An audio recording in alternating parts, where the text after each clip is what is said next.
something went on here, something went on there. And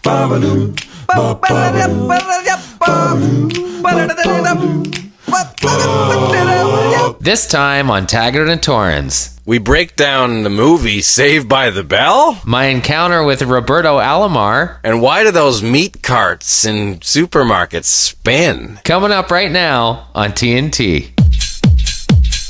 Hey, Jonathan, how are you? I'm great, Bud. How are you? I'm great. Did you enjoy this wonderful summer weather? Are you enjoying that?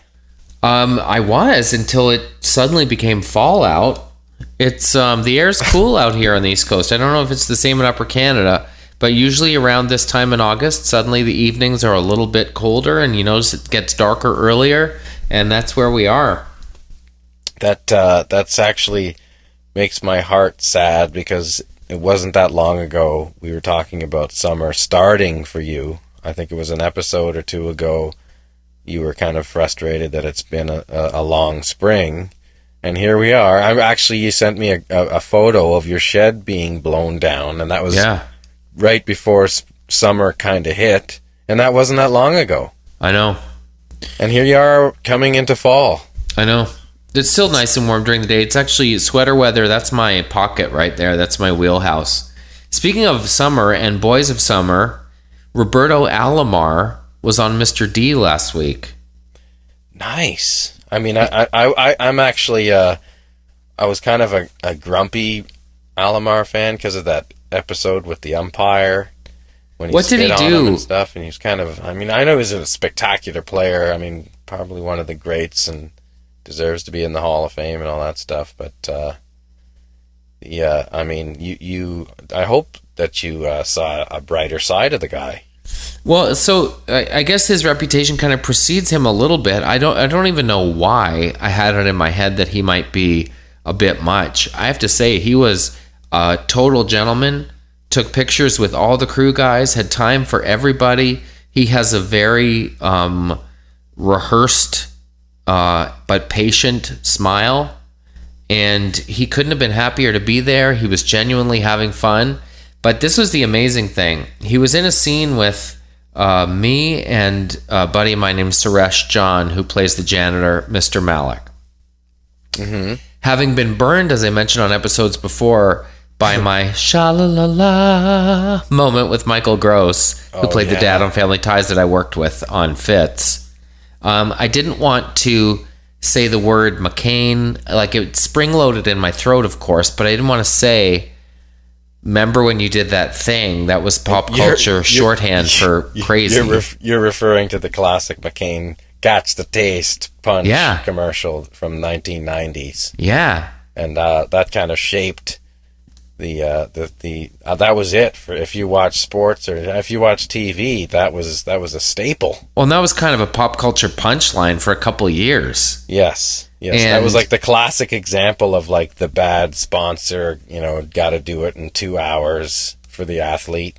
And I think, as I recall, he dives to catch like a can of McCain. A can, yes. Yep. Can of juice, frozen juice. So, in fact, I bet I can find it on the internet service, and I should. Yes, for sure. But this was the amazing thing. So Suresh and I are dying to hear him say it because Suresh is about our age and knows the reference point and all that. For sure. So I inadvertently said between takes, so Robbie, have you acted before? Surely over the years you've done kind of cameos on, I had imagined, on Street Legal or whatever shows of the day, ENG maybe on CTV. That's deep. And he was like, no, I haven't really. I did one commercial for McCain's several years ago, and Suresh and I didn't say anything, and he said, catch the taste.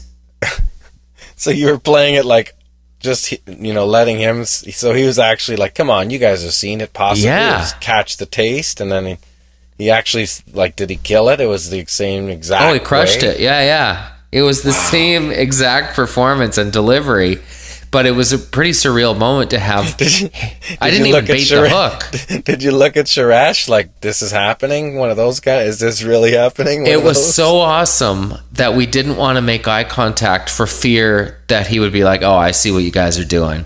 So we Yeah, just for continued to stare even harder at him and not break eye contact. And then only later via text, it was like, can you believe we caught the taste?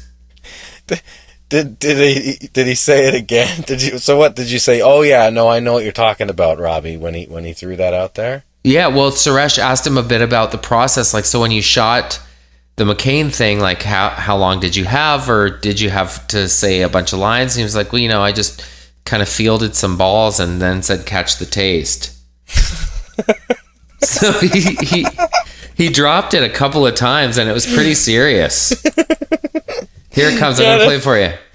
Here it comes. Okay.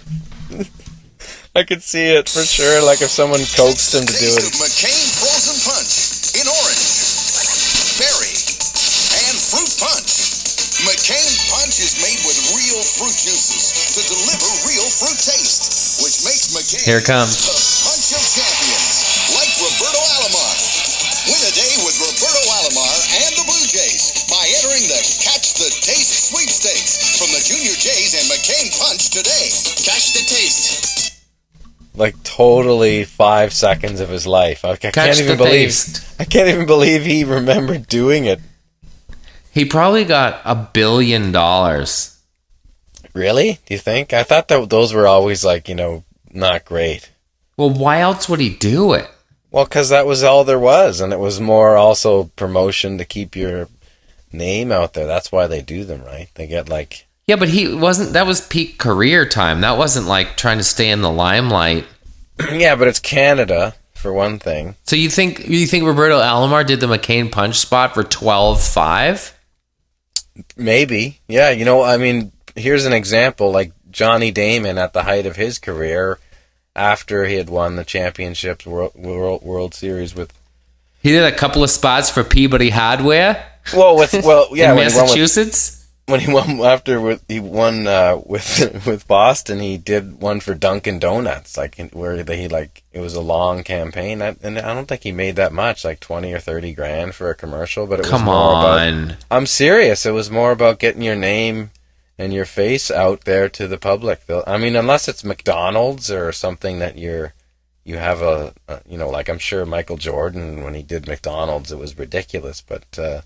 For the little small one-off kind of things, it's not that much. Listen. It's a lot. They kind of look at the trade-off. What's that? I was just playing for you one more time. Oh, Here it comes again. One more time, yeah. Story. Hey, catch the taste. I love that little cheap horn line at the end of the music. I know. There's also the maracas or whatever it is. It's a pretty 80s drum beat. Alfie Zappacosta. Yeah. Right? Some session guys. Right? Jeff, what was his name? Angel Eyes. Oh my gosh. The visually impaired gentleman. Jeff Healy. Yeah, it was probably Jeff Healy's band that stopped by at Bloor and Roncesvalles in a tiny studio and laid that down. You're talking about Tom Stevens, the drummer from, and I can't remember everybody always forgets the bass player's name. Heavy player, by the way, Jeff Healy. Jeff Healy was incredible for sure. Here's the thing. Catch the taste. On the other hand. It's not even like, oh, I see what they did. They took the popular expression catch the taste. Yeah. And they found somebody who catches things for a living, so it's kind of a double entendre. It's not like catch the taste isn't even a thing.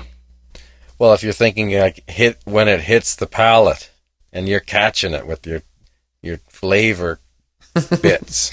I don't know. It's like you picture the little Rawlings glove towards the end of your tongue or wherever the hell those parts are.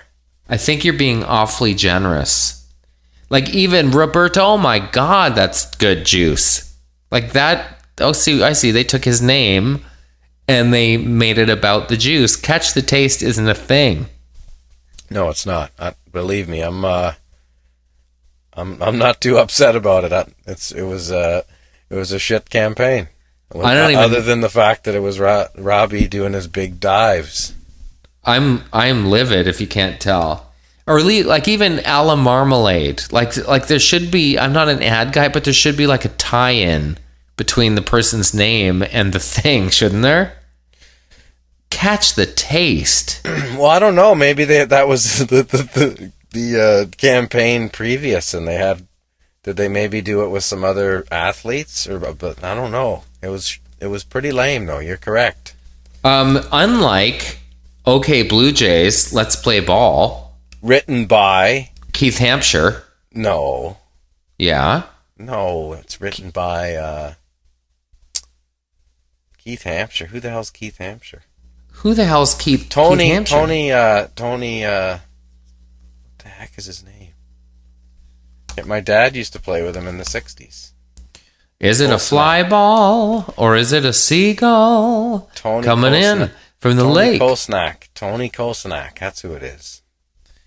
Look it up on the goggles right in front of you. Yeah, but didn't the Keith goggles Hampshire... paisano will tell you it's Tony Kosnak, and my dad used to play drums in his band. I know. And that's classic. Braggart, Jeremy Braggart. Well, that's the affiliation, the only affiliation with my dad and Super Fame history is that that band. In '83, Hampshire released a song as Keith Hampshire and the Bat Boys entitled "OK Blue Jays." Now, in fairness, it says that's probably a different song. He released it. It was written by Alan Smith, Pat Arbor, Jack Lenz, and Tony Kosnak. There you go. Here's the curious thing. What? The song was remixed by Rob Wells. Yeah, who's that? Ricky on Trailer Park Boys. No, not that Rob Wells, though. That would be Canadianity for 1,000. Yeah, he has a little remix gig on the side. He just didn't want to brag. That would be insane. Imagine if he was a DJ. I would have less anger towards that music culture if Rob Wells was a DJ. So let's talk about EDM and music culture for a second, because I went to a music festival last weekend with my wife. We went to Boots and Hearts in Bowmanville, Ontario. And it's a country music festival, so as you can imagine, a lot of jean shorts, a lot of plaid shirts, a lot of cowboy hats and boots. But from a banged up standpoint, lots of NHL dudes there. I think a lot of folks probably had, 6, 7 too many Coors Lights. But you don't see folks face down in their tents convulsing. No, there was no K-holes? I don't think there were any K-holes. There were some, mud holes. In fact, that resulted in an outbreak of cankles.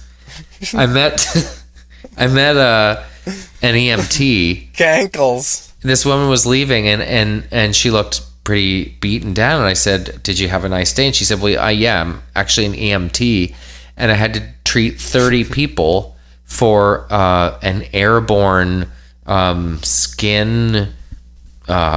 I guess reaction or infestation or allergy or something. People were in their bare feet and in some cases flip-flops, and their ankles swelled up. I don't even know what it is. Yeah, that's weird.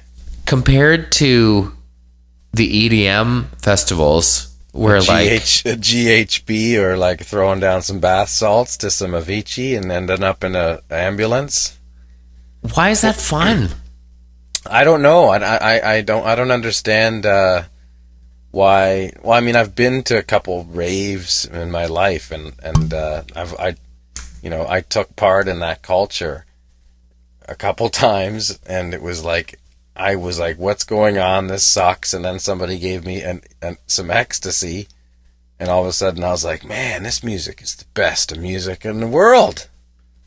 And then I started to come down off the ecstasy, and the world was ending to me, and I had the worst feeling in the world, and it was awful, a terrible experience. But I'm not saying everybody does drugs or has to do drugs, but a lot of people do drugs. If you go to these things, people are all fired up on something. They're wearing barely anything, and they're dancing till 6 o'clock in the morning with glow sticks and whatever else, looking ridiculous. And there's got to be a reason for, between 20 and 30 people every single time at these big festivals, either, having to be revived or taking off, or taken. 2 people died at that Veld festival, and did they?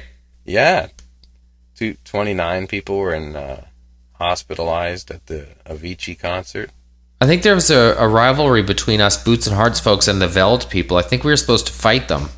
Yeah, imagine that. It'd be like warriors. And they'd show up with like fur boas and, rabbit ears.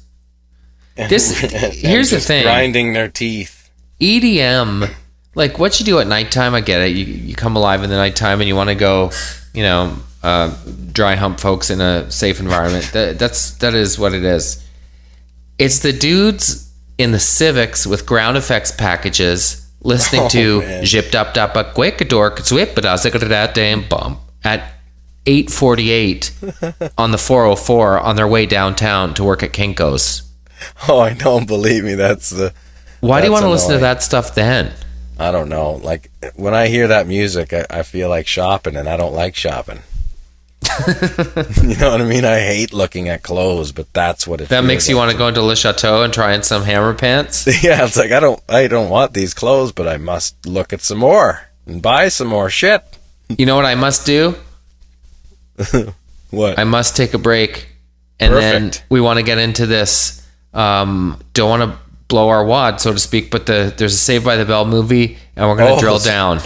We're going to talk about all aspects of it. We're going to have to break this down on TNT. Saved by the Belding. Be right back. Where's my beer chair? So there's a Saved by the Bell behind the scenes movie starring comely 20-something actors who presumably assume this is their big break, getting to play Kelly Kapowski in a thing. I have so many questions about, I guess starting with, did that show really achieve the level of pop culture status that it merits a movie about the goings-on behind the scenes? I don't, I guess it does if there's a movie about that second movie about the Teenage Mutant Ninja Turtles, so I figure that's way more than enough. I thought they were the same movie. Yeah, and that's just a movie. So I think it makes sense to me that it's happening. What years did it actually run from? Because I remember that it was actually still on when it was still on when you were doing Street Sense and Jonavision, right? I'm sure. Like, so, and I think I was on tour when it was still on. Like early 90s, it was still on TV, right? Let's go to the wiki. Yeah, I would say that's for wiki. Sure. In fact, it must have gone like with the college years and Saved by the Bell, the new class or whatever it was called. Because remember, Principal Belding stayed and they kept Screech around? Yeah, and then they ended up in Hawaii or something. Yeah. That's how it works. Ran from 89 to 93 only. And then there was just splits and movies and whatnot. It seems like it was on for 50 years. Saved by the Bell Hawaiian Style was 92. Wedding in Las Vegas was 94. So this is the thing. Screech, whose real name is Dustin Diamond, a few years ago, writes a book. And in the book, he says a lot of, you wouldn't believe what went on behind the scenes. So-and-so pounded so-and-so. So-and-so was doing drugs or whatever. And I think without exception, everyone else in the cast is like, but that never happened. None of that ever happened. So he tried to do the like Jose Canseco, throw everybody under the bus, except he was just possibly. Yeah, and the people were like, "We're not even on the bus. What there was no bus. What are you even talking about?" I wonder if Screech was just trying to stir it up. Well, Screech, you might remember, had an adult film called Screeched.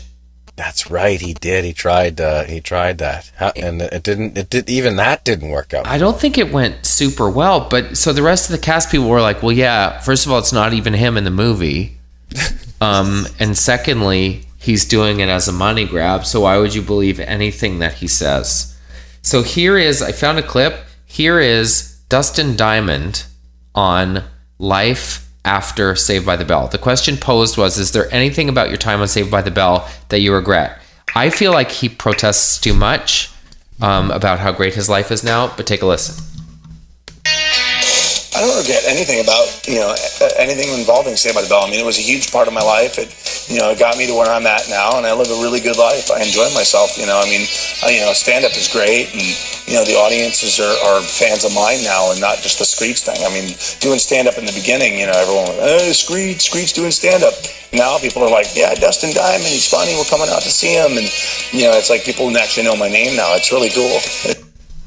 Is it? Oh man, that makes me sad hearing that stuff. I'm doing stand up and people know me just for that now.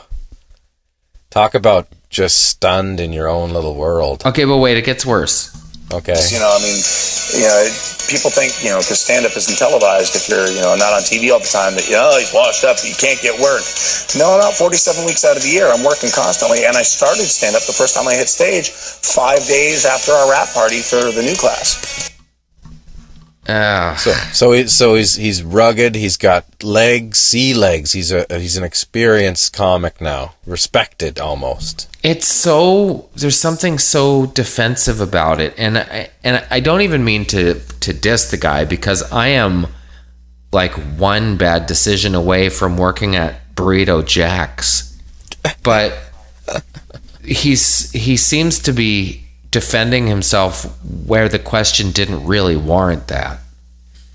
No, it's that whole kind of like sad sack narcissistic idea of building up this defense and trying to tell people what you're doing without them really asking.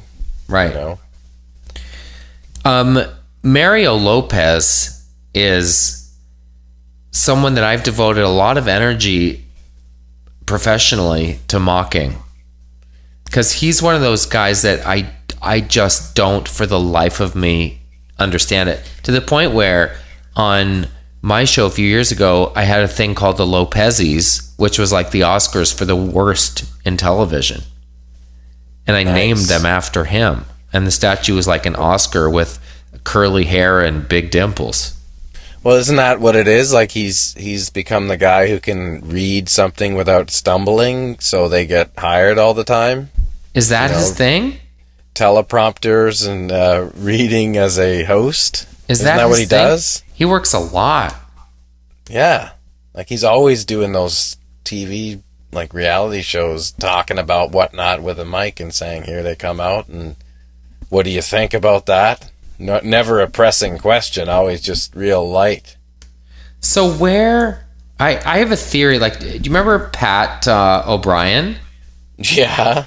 I have a theory that that guy had some classic B-roll scenes, eh? Some stories about that guy. Oh my God, you're so hot. Yeah. You're so hot.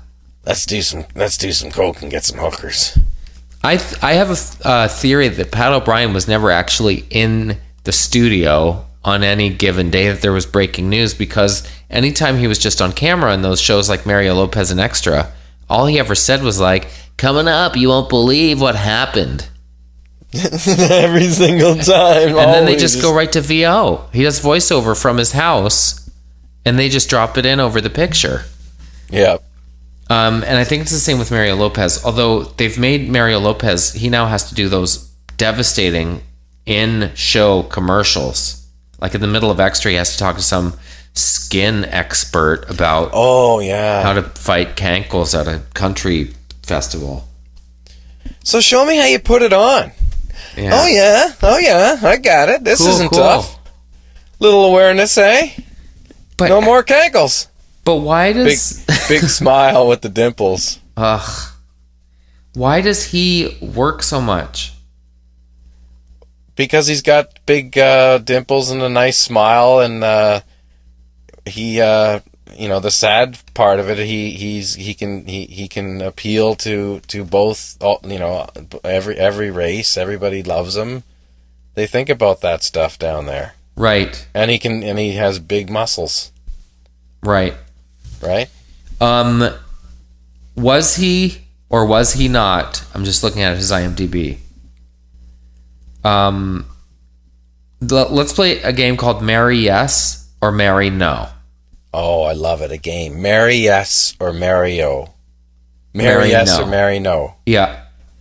If he did it, you say marry yes. If he didn't do it, you say marry no. Okay, got it. Was he in 2011? Was he in the Disney Parks Christmas Day parade? Of course. Yeah, marry yes. Yes, marry yes. Sorry, marry yes. In 2011, did he host the Do Something Awards? Marry yes. Marry yes, he did, yeah. I think the problem with this game is he's done everything. Well, ask me something that you think would just, keep going here. Oh, here's a good one. Was he in 2009 on According to Jim? Marry no. Marry no, that's correct. I don't know if he could make that show work, an appearance on there. Did he or did he not host Miss Universe in 2007? Marry yes. Marry yes, he did, yeah. Yeah. Did he or did he not play the role of Mario Lopez in 2007's Countdown to Destiny? Marry yes. Marry yes, he did. Oh my God. He played himself? Yeah. Did he or did he not co-host the TV series Dating Factory? Marry yes. Marry yes, he did. Was he or was he not the host of America's Cutest Puppy in 2006? Marry guaranteed. Marry yes. Marry no. Oh, that's really? Yeah. I figured that he would have been a shoe-in for that one. Did he? I bet he showed up and was like the second choice. Did he or did he not appear as himself on Miss Teen USA in 2003? Marry yes. Yes. Did he or did he not host 50 Greatest TV Animals? Marry yes. Yeah, he did. He's done a lot. Who's his agent? Just booking it. Booking him every day. He's a congooglionaire. I don't have a lot of time for Mario Lopez. Yeah. So let me ask you something. Of the Saved by the Bell kids, did he do the best?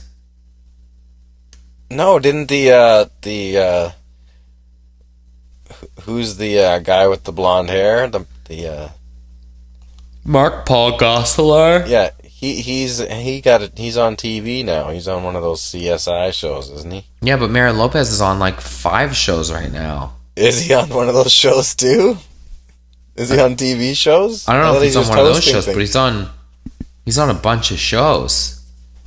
Yeah, but that guy's on like one of those dramatic shows. I figured that would be pretty good. The girls, on the other hand, have kind of all fallen away. I don't know where they all went. But I think that guy, and Screech is still, I guess he's busy 47, was it 47 nights? 47 weeks a year, man.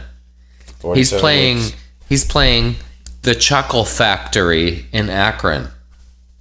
Right now? Tonight? No. Do you want to find out where he is tonight? Yeah, let's find out where he is, because if he's busy that much, he's definitely working right now. Oh my gosh.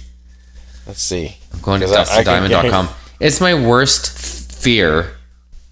Oh my gosh. No dates? No. This is my worst fear, that for whatever reason my computer gets taken into custody. Have I told you this? Yeah. And no, I don't know. And the judge has to say, did you or did you not search dustanddiamond.com? And I have to say, I can explain. And he says, sir, it's a yes or no question. And I have to say yes, nothing further. Here's what it says on the homepage of dustanddiamond.com. I'm famous actor Dustin Diamond. You have probably seen me on TV. Oh, really? Probably. Probably. You've probably seen me on TV. This can't be it, because it says I'm famous actor Dustin Diamond. What? It says Diamond. His last name isn't spelled right. No way. All right, Dustin Diamond, dates. Wait a minute. That wasn't Dustin it. Diamond, Sobeys. Why does that search come up? Sobeys. Tell us what you love to Sobeys make bag. with tomatoes. There must be a guy. He's the treasurer of Sobeys. People love that Sobeys bag story, eh? Oh yeah, they love it. You know what? I've been on the Jay and Dan pod a couple times talking about. I've had to use the potty in the car in the minivan. No. Yeah, like I've gone down to do like morning radio or something, and it's like I didn't think I'd have to go, or I thought I went already, and just like terrible, like can't go anywhere, and I've had to use it, and it fucking rocks, man. If you ever have to do it. What do you mean? You have it in the back of the van? Yes. No. The kids' potty. Because we have it for them. Because they're, our daughter, we like, I have to pee. And it's like, well, where are you going to go sometimes if you're at the park, So it's great for the kids. That's actually genius. It is, of course. That's Lisa's great move of the year. But it's in there just for them. But I've like looked at it in the rearview mirror in like horror, like I gotta do this. And I did it once and I was like, man, this is dynamite, but I need to, my wife is like, shut up, that's disgusting. Why do you have to even talk about that? And next time if you ever have to do it, put a bag in there first instead of just going in the pot. No. Yeah. A Sobeys bag. Yeah. And I totally forgot that, but that's your territory. So the people that listen to the Jay and Dan are loving the potty and the van story? Oh, well, I think 20% of the show revolves around bowel movements. Yeah. So yeah, of course, it's always accepted. Your Sobeys bag story is actually a classic, and I don't think I've ever heard it. Yeah, it's a good one.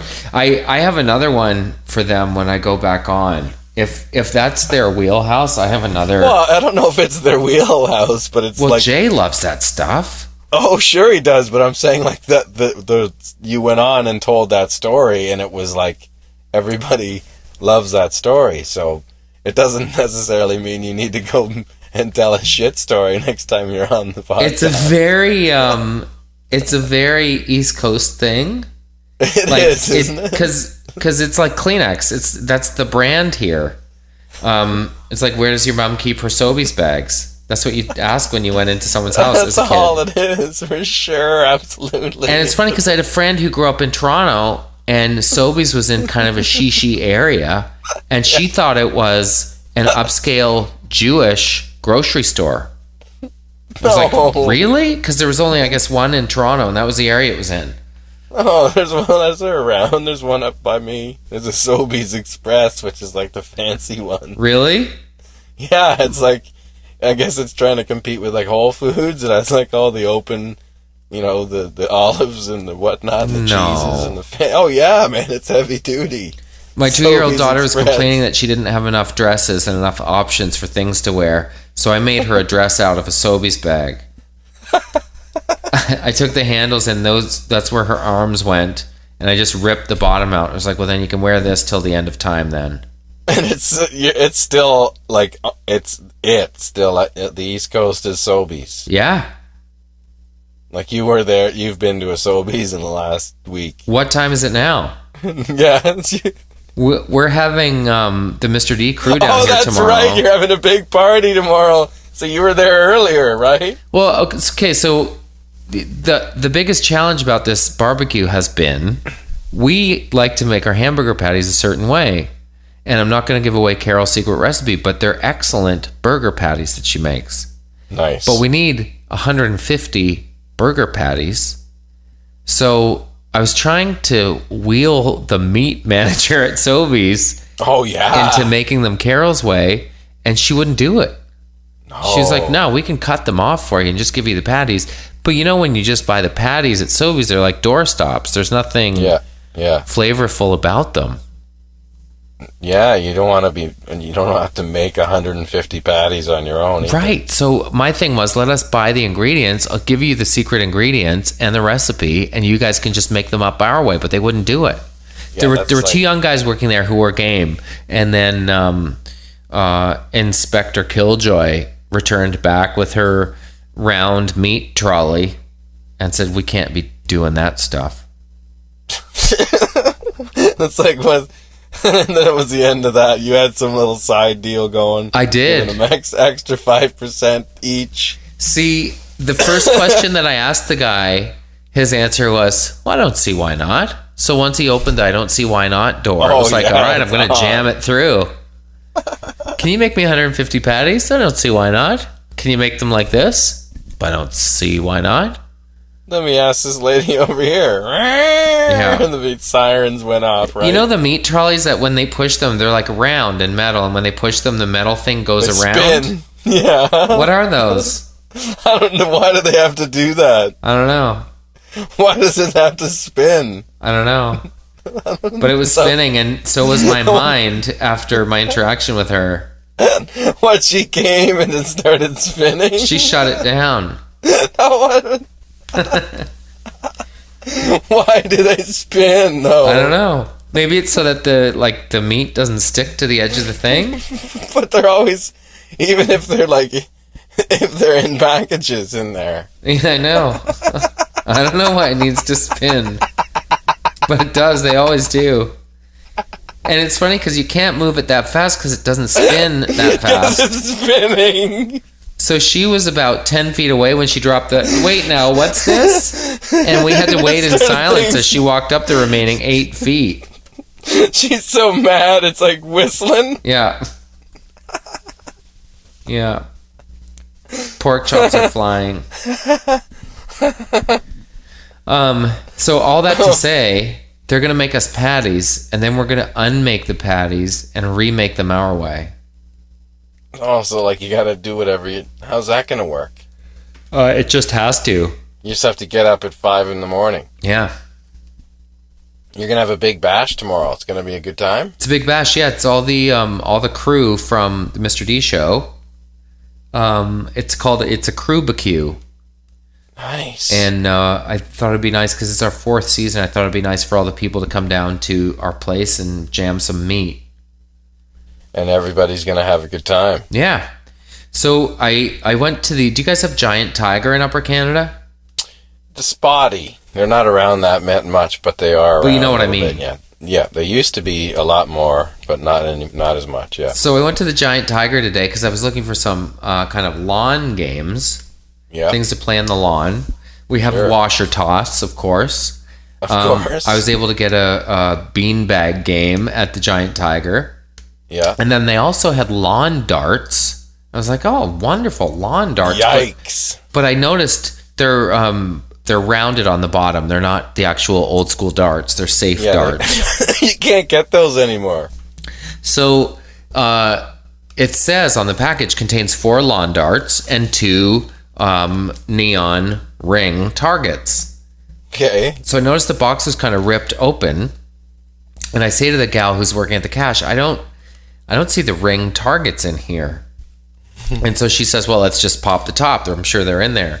So she pops the top and says, oh, and unless they're invisible, I don't think they're in here.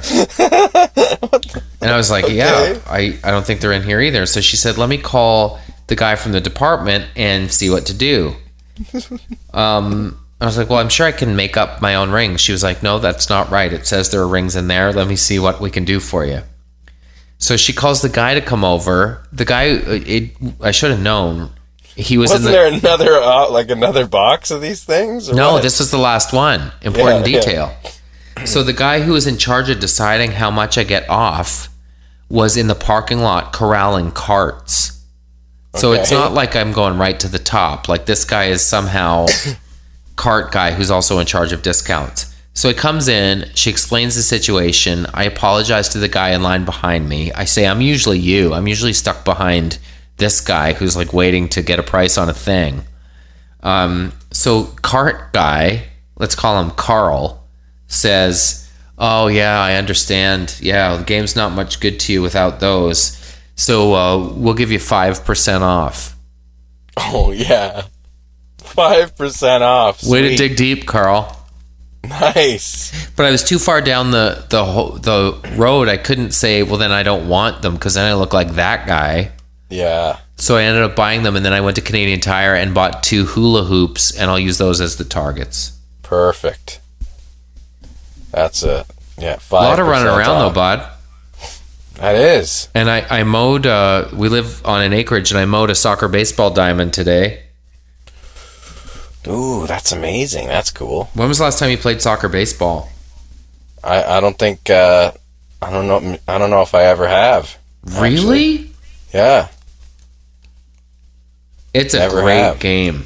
I've played soccer, period, and foot hockey, but never soccer baseball. That soccer golf is starting to pick up, I heard. How does that work? Well, it's actually interesting. It's like the hole's not quite as long, I guess, but you have to kick it like a golf hole, and there's a big hole, so it's not that hard to kick it into. So if you think about it, you're going for a walk, and if it's like a golf and you have a ball, it's not bad as a concept. But where do you play it? Well, they have courses where it's like in a park, and they have the holes like set up where you finish it and we'll go to the next one, and I don't know, 9 holes or whatever it is, but it's the actual course that you can play. Wow. And it's starting to pick up.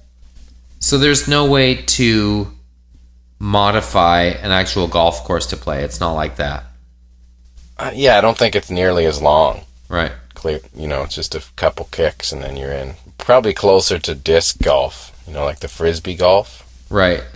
Which is in a park. That's huge, that sport. We should invent a sport. By the way, have you ever played Ultimate? What is that? Never heard of that. It's like frisbee football.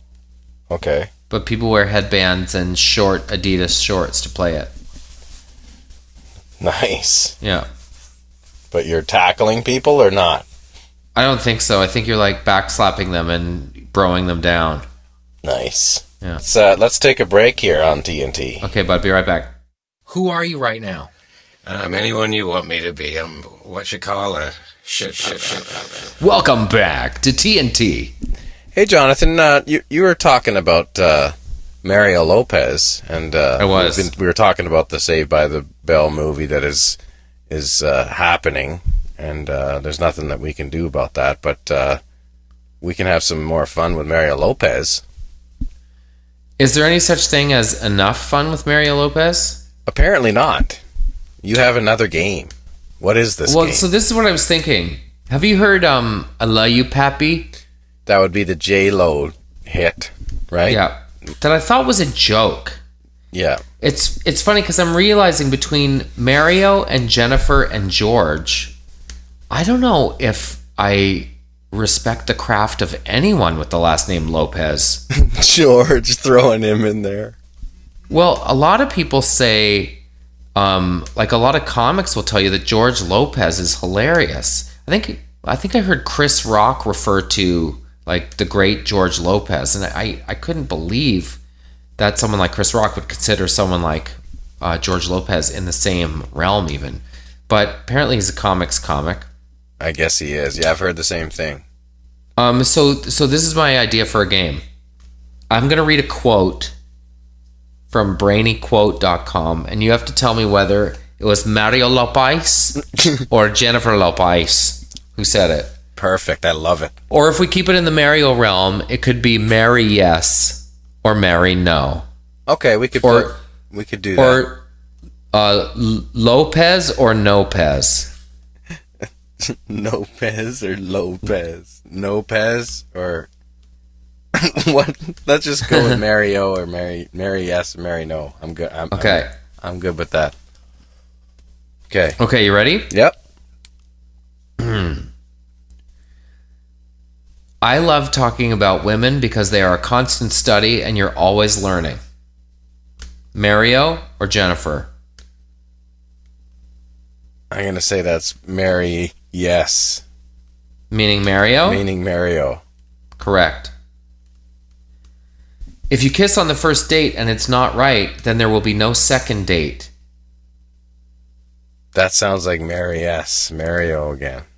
No, that's Jennifer. Ooh. That's Jennifer Lopez. That's tough. If you don't love yourself, you can't love anybody else. Ooh, that's very very pensive. Makes me think. I'm gonna go Mary S. Meaning Mario? Mario, yeah. No, that's Jennifer Lopez. Oh, You're getting schooled on this I'm game, getting kid. killed. This game's tough because they're very alike. Yeah, they are. And they're light. And notice how you never see them in the same place? I wonder if they should maybe have a go on a date. That's what 90% of the people talk about when they're first exposed to the fish. That's a quote? Yeah. Let's hear that again. That's what 90% of the people talk about when they're first exposed to the fish. That sounds like a J-Lo.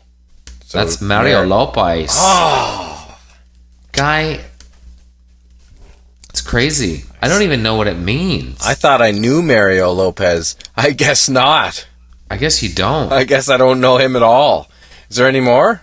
No pice. Yeah, There's no Lopez. There's no pice. I'm a hopeless romantic and a passionate person when it comes to love. That sounds like Mario. Mary, yes. That's Jennifer Lopez, bud. Oh my God. Wow. Just on the wrong side of the bed when it comes to Lopez. But I think Mario. that's one of those things where by losing, that means you won. Maybe. I guess it is one of those things where it's just... I don't... Is there more? Let me try some more. Here's what I'm going to do. I'm going to read a George Lopez joke, and you tell me if it's funny. Okay, that's even better. I'll marry yes or marry no. Yeah. These are George Lopez quotes. Okay. Also, this is from jokesforus.com. By the way, he had a public intoxication arrest in March, remember? I didn't. Of course, I don't remember that. Okay, so let's talk about jokes for us for a minute. Listen to the categories of jokes on Jokes for Us. Okay. Animal jokes, Yeah. bar jokes, blonde jokes, celebrity jokes, dirty jokes, ethnic jokes, holiday jokes, knock-knock jokes, people jokes, pickup lines, political jokes, religious jokes, sports jokes, yo mama jokes, miscellaneous jokes, and submit a joke. I love how they have ethnic jokes. Like, that's not racist joke. Doesn't that mean racist jokes? Like, why don't they just put that on there? Okay. Lopez or no-pez? Yeah, I love this. That's way better. Barack Obama may be black, but John McCain is the first albino presidential candidate. He's completely see-through. No Pez. No, Paz. You know, if those pews reclined and the priests gave the Raiders scores, I'd go to church every Sunday. No Pez. Trying to find some solace in the gambling community. As long as you're a tax deduction, you'll always be safe in my house. No Pez. Presents, we already bought you a lot of things. Remember when we were at the market and I bought you gum? Remember? What? No, No Pez. Pez. Like, that's ridiculous. That's not a joke, is it? Read that again. Presents? We already bought you a lot of things. Oh. Remember when we were at the market and I bought you gum? Remember? Like, the remember is like, that'll put you on the floor. Oh, here's one. Oh, you had a laugh track and that would kill. Yeah. Now imagine somebody on stage that you paid money to go see saying this. If I don't know it, you don't either. When did the Korean War start? I don't know. So neither do you. Wow. Lopez. Lopez. Don't you find with comics though, if you read a transcript of their act, it's not funny? Yeah, but I don't know. Maybe can you go to Richard Pryor? Let's see. Oh, Because interesting. he's the best of all time. Let's go Sure. see some Richard Pryor jokes. I bet they are. I'm going to guess that they are funny because you're able to imagine him delivering them. I don't know. It's like, we'll see. It's on paper, right? You don't have to read it. Okay, I won't put any backspin or anything on it. I'll just read them. Okay. These are Richard Pryor, so it's Richard. We should solicit favorite jokes from people on Twitter. They should send in their favorite jokes. Yeah, that would be good. My favorite joke. Yeah. Hit us on the Twitter box. Okay, so here's a Zach Galifianakis one-liner. I have a lot of growing up to do. I realized that the other day inside my fort. That's funny. Yeah, that's good. This one from Jack Handy. Remember Deep Thoughts? Yeah. I came here in peace, seeking gold and slaves. What the heck? You can't find any Richard Pryor because he was more of a long teller of stories as opposed to one-liners. But he always had one good joke. His jokes always had lines in them that were I somehow ended up at the one-liner fest. Yeah. Can I just read you two more? Sure. Steve Wright, I think it's wrong that the only one company makes Monopoly. Yeah, that's pretty good. That's a good one-liner. Yeah. Mitch Hedberg, my favorite comic of all time. Onions make me sad. A lot of people don't realize that. Oh, man, that is good. Stephen Wright has the best hair. Does he still have that hair? It's a great question. What does Stephen Wright look like now? Can't remember. He had spectacular Larry hair from the Three Stooges. And I could see that dwindling now to more of like a Larry David kind of look. See, these Richard Pryor things aren't funny. Really? Well, then that's not going to work. I had to stop drinking because I got tired of waking in my car driving 90. Yeah, that's not that great as a one-liner, is it? Well, this is a good one-liner. I'm not addicted to cocaine. I just like the way it smells. Yeah, that's like a popular one too, isn't it? Yeah. Richard Pryor is still the best, though, for telling a story. Yeah, he is. And it has to... I think it has to do with two things. One is obviously delivery, and two is the strength of the material. Yes. But I've seen guys do a set at their home club and destroy, and then I see them do it in a new place, and it just sits there. Yep, for sure. And Richard Pryor had the skill of, like, he could utilize voices, and he could do body motions and facial expressions and mime work. Like, he could do all kinds of stuff to facilitate a story, and that's what's huge. Right. That's everything. He could just kind of go into character on you, and all of a sudden you're just laughing by virtue of the voice that he's using, you know? Right, like, act outs. Like that Mudbone character. Yeah. So ahead of his time and so hip for the room, right? Totally.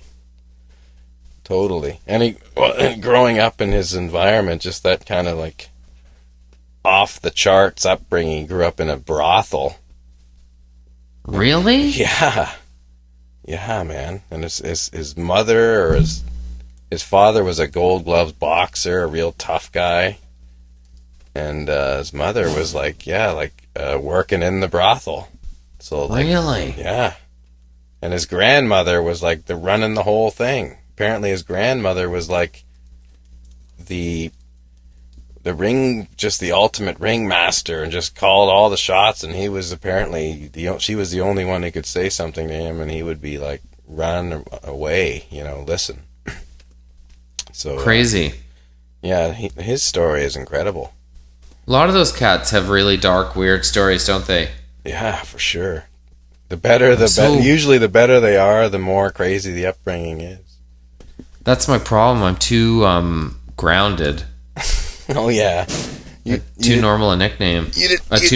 You didn't go through anything, eh, Jonathan? Not really. I would say there's probably 2 months in the second season of Street Sense where I thought I was a bit of a deal, and then I had 30 CBC crew guys straighten me out really fast. Guys who've been working in that building since the 50s and 60s.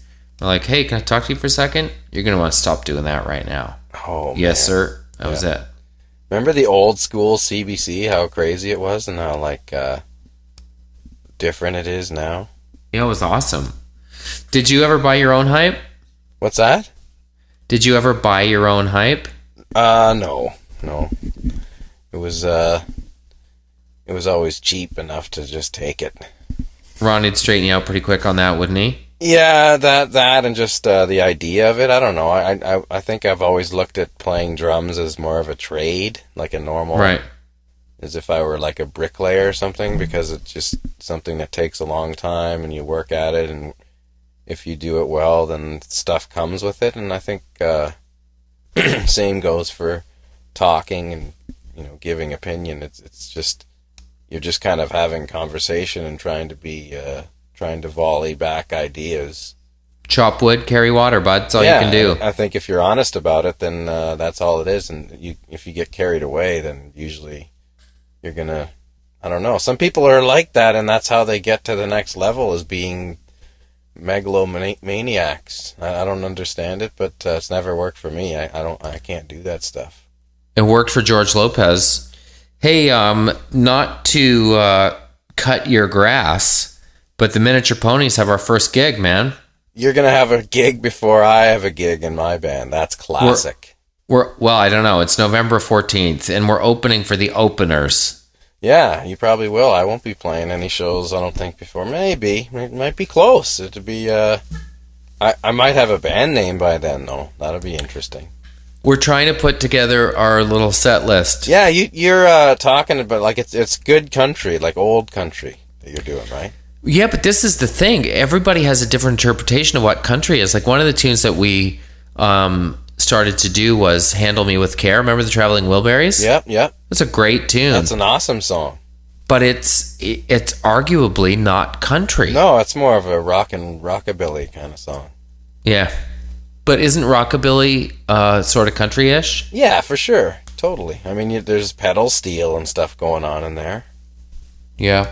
There's quite a distance between Roger Miller and Blake Shelton. Yeah, but yeah, see that to me, I don't know anything about really the new country stuff. Like, so when you mention, like, Willie Nelson or Hank Williams, or even old Chris Christopherson or stuff like that, like I love that kind of Emmylou Harris, Rodney Crowell. Like, that's great stuff that I love, but that's not really like those artists are all still, a lot of them are still doing that kind of music, but it's the newer country. I just don't find the same appeal, I guess, just because it's so, in a sense, formalized. Like there's always the same kind of sound, the drums and the guitar and everything, kind of even the verse, chorus, bridge, chorus vibe. It's always like you've heard the hit song always sounds similar to the last hit song. So